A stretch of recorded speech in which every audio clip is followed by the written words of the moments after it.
Welcome back to The Explainer. You know we love breaking down fascinating stories here. And today, we're off to a school in a place called Furfuri Nagar for a story about a gift. Oh man, a gift that was truly unforgettable. I mean, think about it. What's the most memorable gift a teacher could get? You're probably thinking a handmade card, maybe an apple, something simple and sweet. Well, let me tell you, today's story is going to completely redefine that for you. This is about a teacher, a student, and a gift that, for better or definitely for worse, he was never, ever, ever going to forget.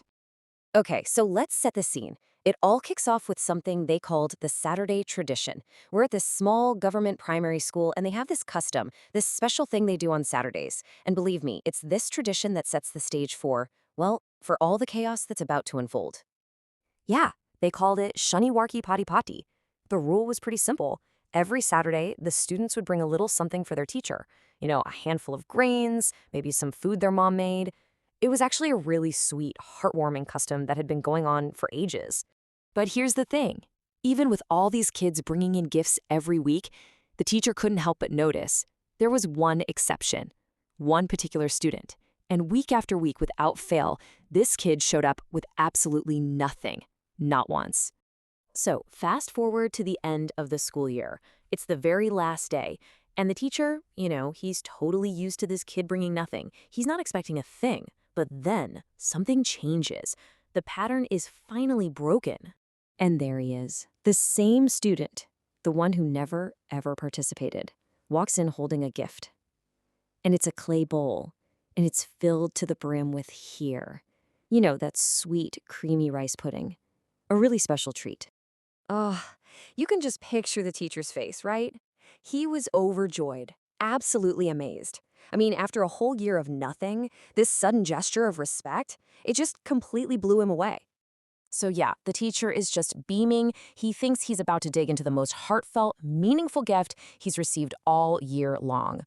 He takes the bowl and he's just gushing, telling the kid, "Wow, you have shown such reverence today. I'm going to eat this Kheer you made first before anything else."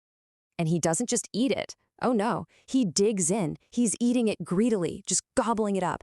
He finishes the whole thing in seconds and licks the bowl completely clean, and he looks at the student and says, "That was absolutely delicious." Okay, so he's finished every last drop, he's full, he's happy, he's feeling all warm and fuzzy inside. But he's curious, so he turns to the student and asks, "Hey, what happened today? What made you decide to bring me this amazing Kheer?" And this right here is where our sweet little story takes a hard right turn off a cliff. What the student says next?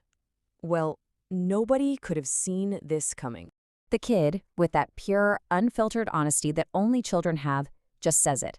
"Oh, no, teacher. A dog ate some of this Kheer, so my mom said, since it's leftovers, we should just give it to you." Wow. You can just feel all that joy drain out of the teacher in an instant. It's just gone, replaced by pure white-hot anger. He just realized he happily licked a bowl of dog leftovers clean. So in a fit of rage, he just grabs the bowl and hurls it as far away as he can. But hold on, it gets worse. Of course it gets worse. As the teacher is standing there just seething, he looks over and sees the student as just burst into tears. I mean, full-on wailing, crying his eyes out. Now, the teacher's thinking, okay, good. He's crying because he feels guilty. He's crying because I'm mad at him. He assumes the kid is sorry for what he did. But that is not why the kid is crying. The real reason is so, so much worse. So he starts yelling at the boy, right? Just completely losing it.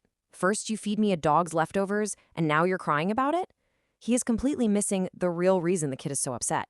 And then the kid, through his tears, delivers the final blow, the absolute knockout punch. He says, "I'm crying because my mother told me to bring the bowl back because my brother poops in it every day." Yeah, you heard that right. And at that moment, what else could the teacher do? The reaction was, well, it was immediate. And let's just say it was the only logical conclusion to this whole disaster. The gift had been received, and now it was being promptly returned. So, what do we take away from this? I mean, it's a hilariously awful story, but it does make you think, doesn't it? Is a terrible truth really better than a happy lie? It's all about perspective, I guess. And maybe, just maybe, It's a good reminder to always ask about the history of your bowl before you lick it clean. Sometimes Please subscribe to the forwards and subscribe to the channel and press the bell icon.